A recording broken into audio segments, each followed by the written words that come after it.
दोस्तों आज के इस वीडियो में मैं आप लोगों के डिमांड के मुताबिक सच्चिदानंद हीरानंद वात्स्यायन अज्ञे की कविता 26 जनवरी की सप्रसंग व्याख्या आपको बताने वाला हूं।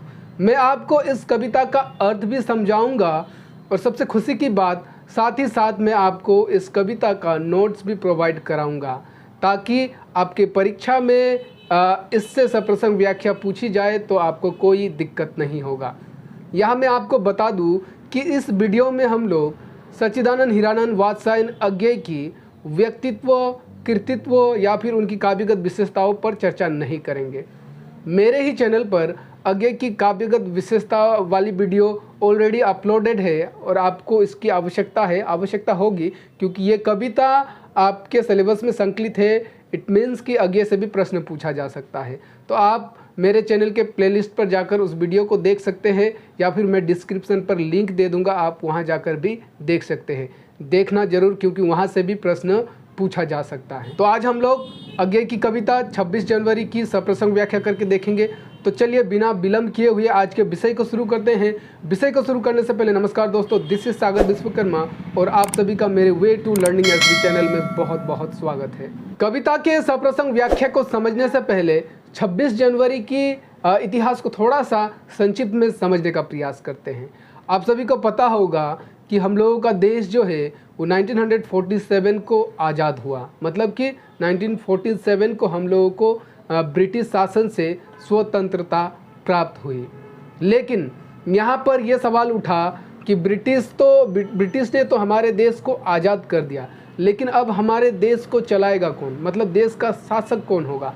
तो यहाँ पर ब्रिटिश ने कहा कि हम संपूर्ण रूप से या फिर फाइनली आपके देश को तब छोड़कर जाएंगे जब आप अपना देश का शासक का चुनाव कर लेंगे या फिर आप अपना देश का संविधान को लागू कर देंगे। तो इस तरह से लगभग 2 वर्षों पश्चात 26 नवंबर 1949 को हम लोगों का देश का संविधान बना। कब बना? 26 नवंबर 1949 को। ठीक उसके 2 महीने पश्चात 26 जनवरी 1950 को संविधान लागू किया गया और इसको नाम दिया गया गणतंत्र दिवस। जी हाँ, 26 जनवरी को हिंदी में गणतंत्र दिवस कहा जाता है और अंग्रेजी में रिपब्लिक डे कहा जाता है। गणतंत्र का अर्थ है कि ऐसा राष्ट्र जिसकी सत्ता जन साधारण में समाहित हो। कहने का तात्पर्य कि अब कोई एक विशेष व्यक्ति या फिर कोई एक विशेष राजा देश को शासन नहीं करेगा। अब देश किसकी है? जनता की है, जन की है। तो वही जनता हमारे देश के राष्ट्रपति हो, देश का सरकार हो, उसका चुनाव करेंगे, वो भी एक निश्चित अवधि के लिए। अब यहाँ पर थोड़ा सा पहले इसको समझिए कि ये जो 26 जनवरी को ही डेट को क्यों लिया गया। तो इसके पीछे का इतिहास ये है कि हमारे देश में 1930 को, ठीक है, 1930 में 26 जनवरी को स्वतंत्रता दिवस के रूप में मनाया जाता था। जी हाँ, इससे पहले जब देश आज़ाद हुआ उससे पहले 26 जनवरी को ही, और ये सिलसिला जो है 1930 से शुरू हुआ था, 26 जनवरी को ही इंडिपेंडेंस डे के रूप में मनाया जाता है। यहाँ आपको याद हो तो शायद कक्षा 10वीं की पुस्तक में डायरी का एक पन्ना जिसके लेखक थे सीताराम सेक्सेरिया, तो वहाँ पर लिखा गया है कि किस तरह से 1930 को स्वतंत्रता दिवस मनाया गया और 1931 को उसका पुनरावृत्ति मनाया गया। ठीक है, तो 1930 से लेकर जब तक देश आज़ाद नहीं हुआ तब तक 26 जनवरी को स्वतंत्रता रूप में मनाया जाता था। लेकिन जैसे ही 15 अगस्त 1947 को देश आज़ाद हुआ तो इंडिपेंडेंस डे जो है, स्वतंत्रता दिवस जो है, वो 15 अगस्त को मनाया जाने लगा। और बाद में जब संविधान बना और फिर लागू हुआ तो उसको डेट ठीक मिलाकर 26 जनवरी को रखा गया, क्योंकि भारत के इतिहास में 26 जनवरी पहले से ही ये महत्व रखते हुए आया था। ठीक है, तो ये इसका हल्का सा इतिहास है। अब इस कविता में हम लोग क्या पढ़ेंगे? इस कविता में जब देश में संविधान बन गया और लागू हो गया, ठीक है, जब देश को आज़ादी मिल गया, उसके बाद की भावनाओं को कवि ने अपनी कविता में व्यक्त करने का प्रयास किया है कि ये जो स्वतंत्रता है ये हमें यूं ही नहीं मिली है। इस स्वतंत्रता को पाने के लिए हमने बहुत कुछ खोया है और बहुत लोगों को खोने के बाद में, अपने लहू को बहाने के बाद में ये जो स्वतंत्रता है और ये जो गणतंत्र है ये हमें प्राप्त हुआ है। तो इसका मोल बहुत अधिक है हमारे लिए, ठीक है। तो इन सब चीज़ों को कवि ने बताने का प्रयास किया है और ये जो गणतंत्र है, ये जो स्वतंत्रता है, इसके असली हकदार जो है वो हमारे देश के नागरिक, हमारे देश के देशवासियाँ ही हैं। तो इन सब चीज़ों को बताने का प्रयास किया है कवि ने। तो कविता बहुत इंटरेस्टिंग है, तो चलिए कविता का शुभारंभ करते हैं।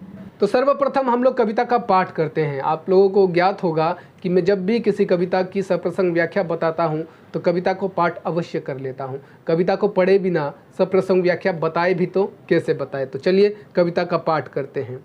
कविता सच्चिदानंद हीरानंद वात्स्यायन अज्ञेय ने लिखा है, जो प्रयोगवादी कवि है, कि वे लिखते हैं, आज हम युगों के स्वप्न को यह नई आलोक मंजूषा समर्पित कर रहे हैं। ठीक है, यह नई आलोक मंजूषा समर्पित कर रहे हैं। आज हम अक्लांत ध्रुव अविराम गति से बड़े चलने का कठिन व्रत धर रहे हैं। आज हम समवाय के हित, स्वेच्छा, आत्म अनुशासन नया यह वर रहे हैं। निराशा की दीर्घ तमाशा में सजग रह हम हुतासन पालते थे साधना का। आज हम अपने युगों के स्वप्न को आलोक मंजूषा समर्पित कर रहे हैं। तो चलिए, ये पहला खंड है। इस कविता को लगभग 3-4 खंडों में विभक्त किया गया है। तो इस पहले खंड के सप्रसंग व्याख्या को पहले समझ लेते हैं, फिर अगली खंड को पाठ भी करेंगे, फिर उसके सप्रसंग व्याख्या को भी समझेंगे। यहाँ मैं बता दूँ आपको, मैं जो संदर्भ देने जा रहा हूँ, ये संदर्भ जो है मैं केवल ये जो पहला खंड है उसी में दूंगा, लेकिन आपको क्या है कि वही संदर्भ ये संपूर्ण कविता के लिए है। संदर्भ में कोई बदलाव नहीं होगा, संदर्भ बिल्कुल एज इट इज रहेगा। ठीक है, तो संदर्भ में आपको क्या लिखना है कि प्रस्तुत पंक्तियां हमारे स्नातक, अगर बीए में संकलित है तो स्नातक, या फिर एमए में संकलित है तो स्नाकोत्तर के जो भी है ABCD। ठीक है, ABCD मैंने इसलिए लिखा कि आप जिस भी सेमेस्टर में है, ये कविता जिस भी सेमेस्टर में संकलित है उसको लिखिए। उसके बाद के पत्र संख्या भी होता है, तो यहाँ मैंने XYZ लिखा है। आपकी जो भी पत्र संख्या में, मतलब पेपर कोड ना, तो उसको अवश्य लिख दें। संकलित कविता 26 जनवरी से लिया गया है, जिसके रचयिता या फिर जिसके कवि प्रयोगवादी कवि सच्चिदानंद हीरानंद वात्स्यायन अज्ञेय है। संदर्भ में आपको बस इतना ही लिखना है, क्योंकि ये रेफरेंस है। और फिर अगर आपको सप्रसंग व्याख्या कैसे लिखा जाता है वो पता नहीं है, तो इस पर भी वीडियो ऑलरेडी अपलोडेड है मेरे YouTube चैनल पर। मैं डिस्क्रिप्शन पर भी लिंक दे दूंगा, आप वहाँ भी जाकर देख सकते हैं।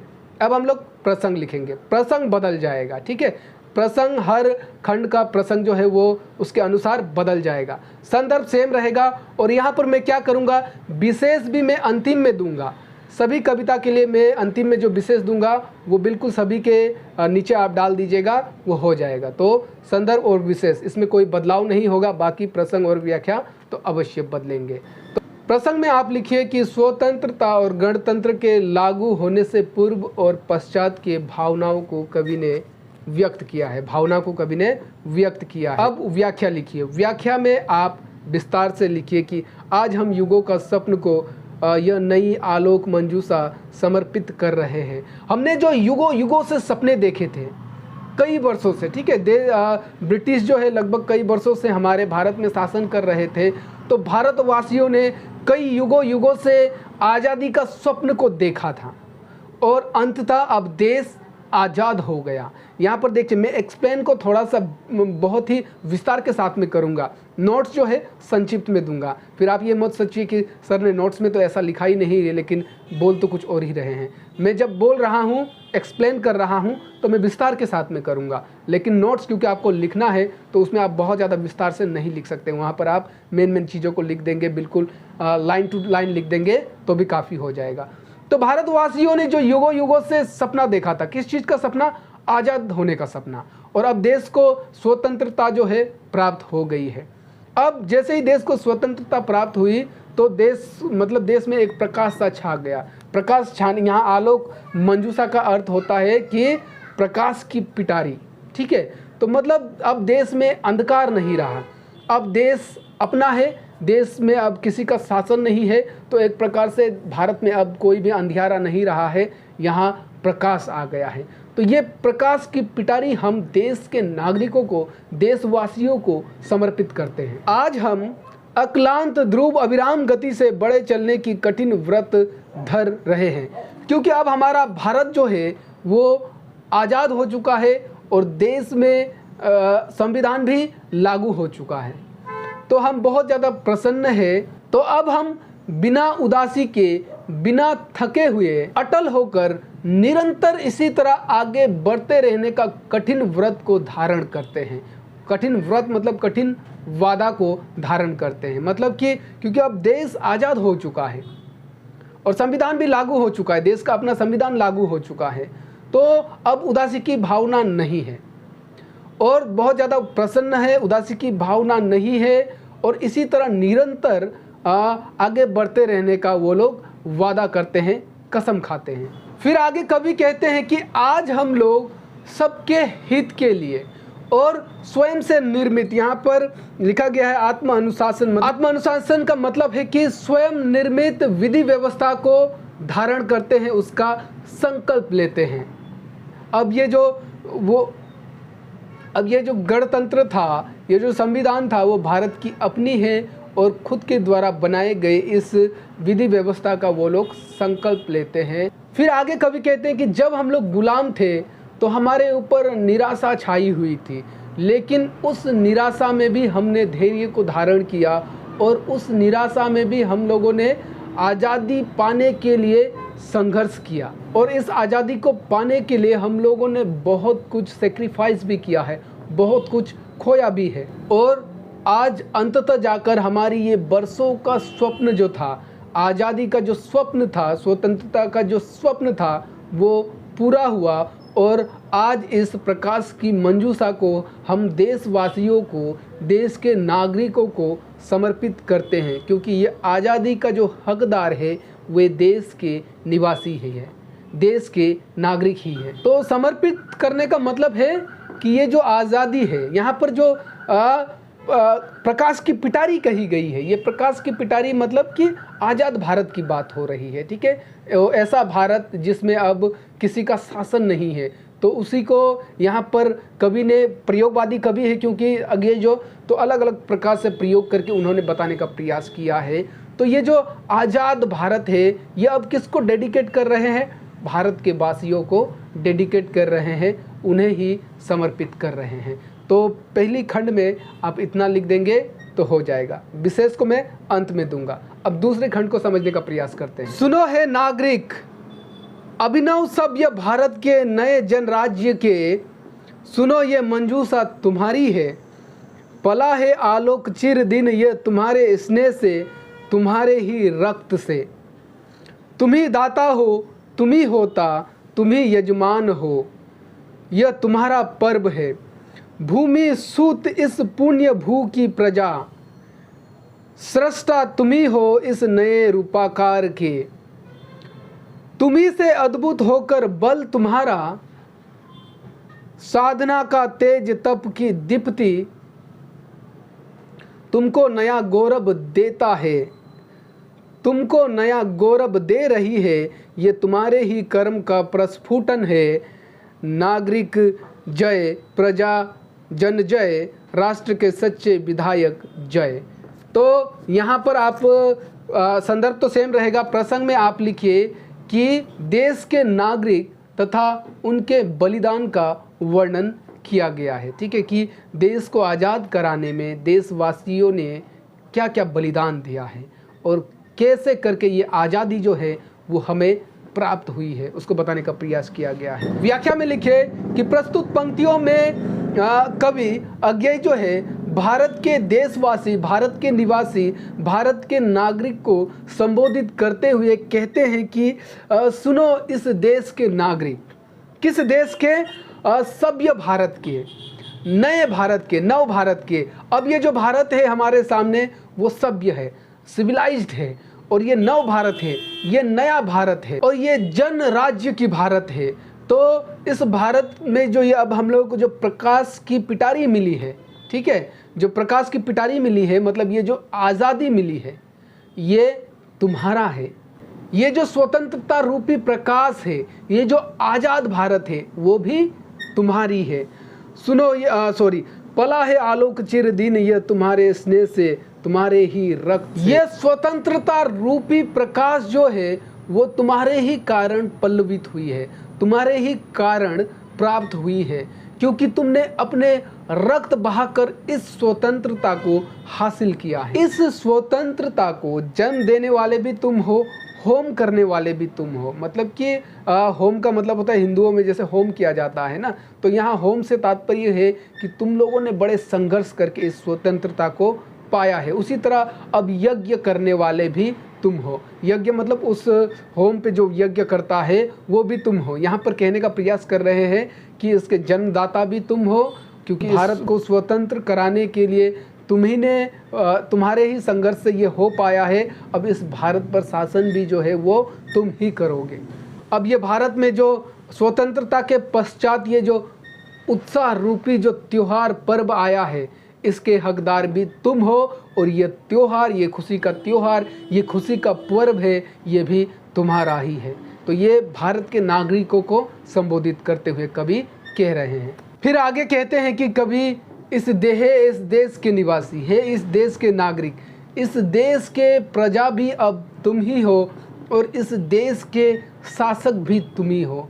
तुम ही इस देश के निर्माता हो, जिसने इस देश को निर्मित किया, इस आज़ाद भारत को निर्मित किया, और अब इसको चलाने वाले विधायक भी तुम ही हो। तुम्हारे ही अद्भुत बल के कारण, तुम्हारे ही कठिन साधना के कारण, तुम्हारे ही तेज तपस्या के कारण ये आज़ादी जो है वो हमें प्राप्त हुई है, और आज ये आज़ाद देश तुम्हें गौरव प्रदान कर रही है। ये तुम्हारे ही कर्म का फल है जो हमें आज़ादी मिली है। फिर कहते हैं कि हे इस देश के नागरिक, तुम्हारा जय हो।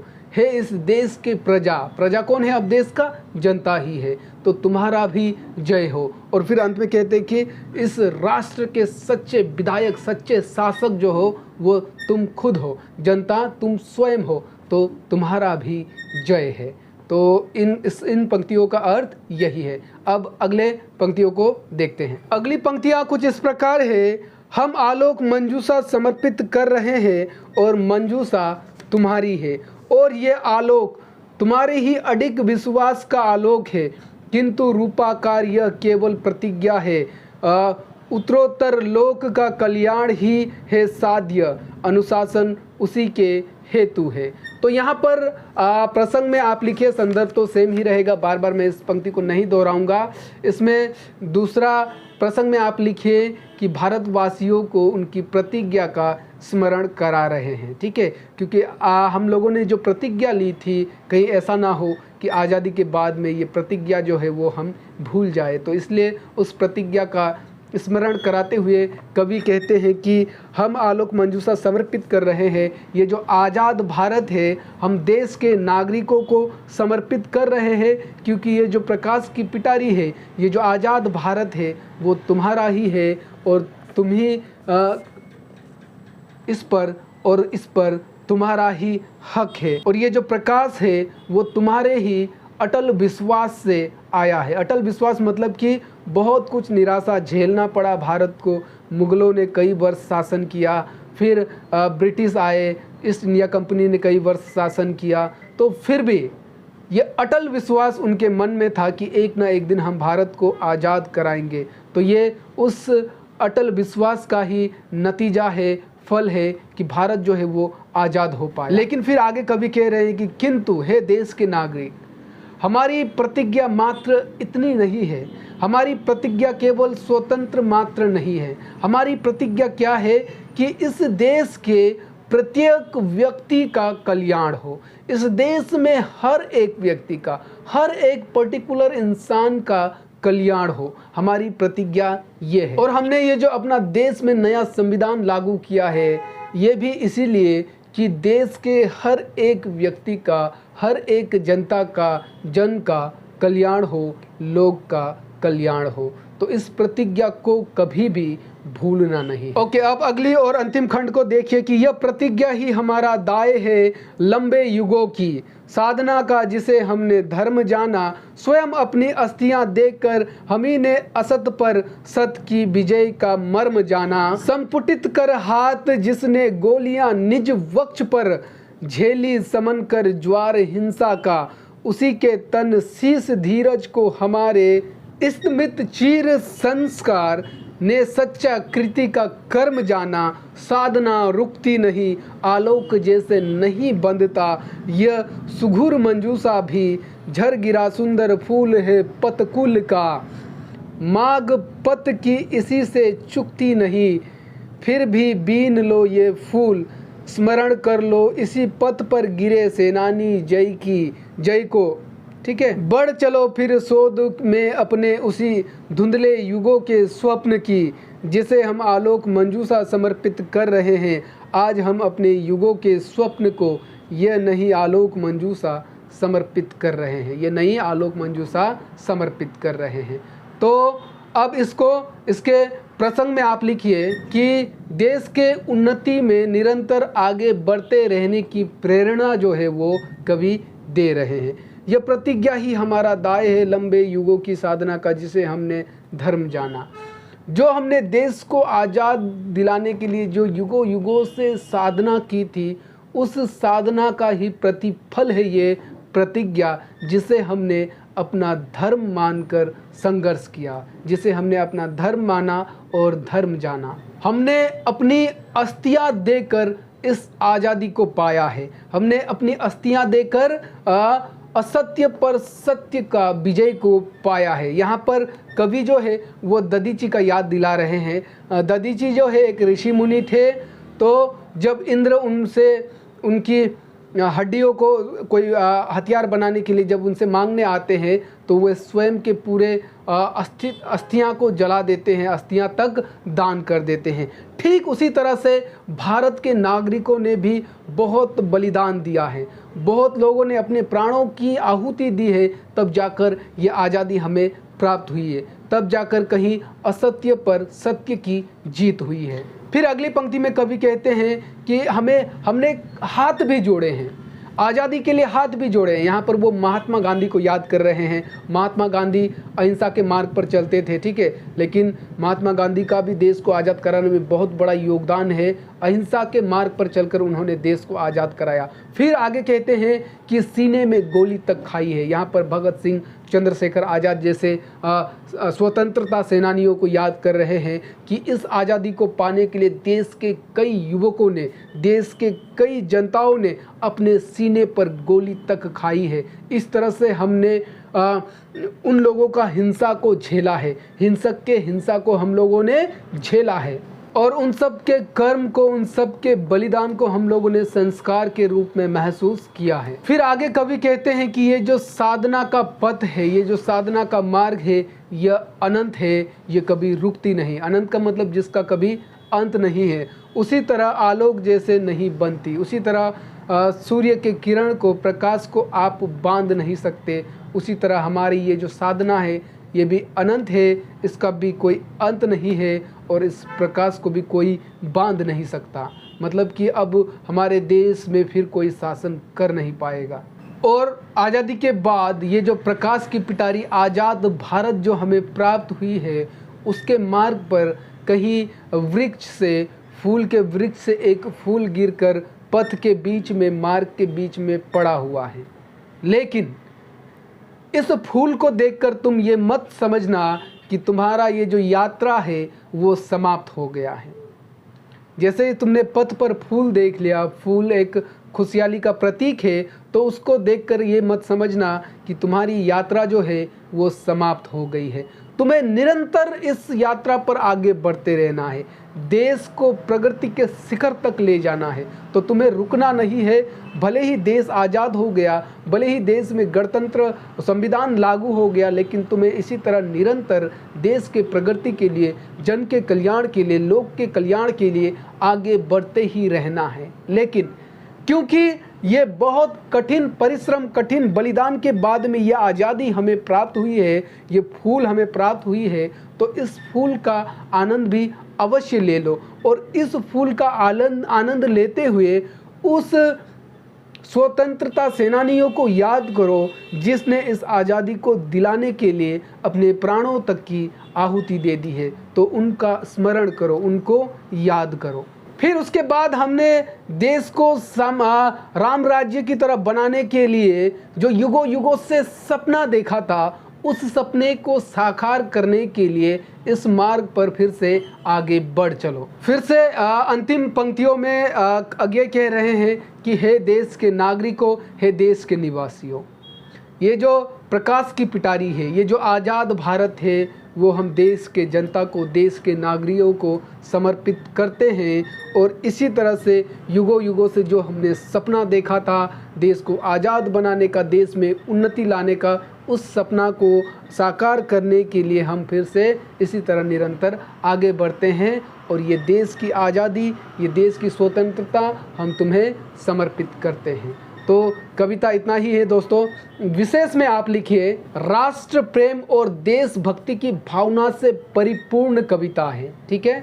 अज्ञेय ने इस कविता में नए नए प्रतीकात्मक शब्दों का प्रयोग किया है, जैसे आलोक, मंजूषा, फूल इत्यादि। खड़ी बोली हिंदी का प्रयोग हुआ है, जिसमें संस्कृत के तत्सम और तद्भव शब्दों का भी प्रयोग हमें देखने को मिलता है।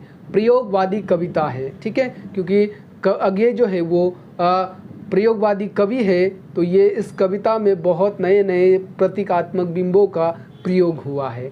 और फिर लिखे, भाषा जो है वो बहुत ज़्यादा सरल और सहज है। इस कविता को पढ़ने से ही इसका अर्थ जो है वो समझ में आ जाता है। उम्मीद करता हूं दोस्तों, ये जो मैंने आपको सप्रसंग व्याख्या बताया आपको समझ में आया होगा। इस तरह से आप अपने कविता अपने एग्ज़ाम में सप्रसंग व्याख्या लिखेंगे तो आपको संपूर्ण मार्क्स मिलेगा। लास्टली आप सभी से गुजारिश है कि अब तक अगर आपने मेरे चैनल को सब्सक्राइब नहीं किया है तो चैनल को सब्सक्राइब कर दीजिए। वीडियो पसंद आए तो लाइक करिए, कुछ पूछना हो, कुछ सुझाव हो तो कमेंट करिए, अपने दोस्तों को शेयर करिए और सब्सक्राइब करके बेल आइकन पर दबाकर ऑल पर क्लिक अवश्य कर दीजिएगा। मिलते हैं बहुत जल्दी किसी अन्य विषय के साथ। तब तक के लिए मुझे दीजिए इजाज़त। जय हिंद, जय भारत, नमस्कार।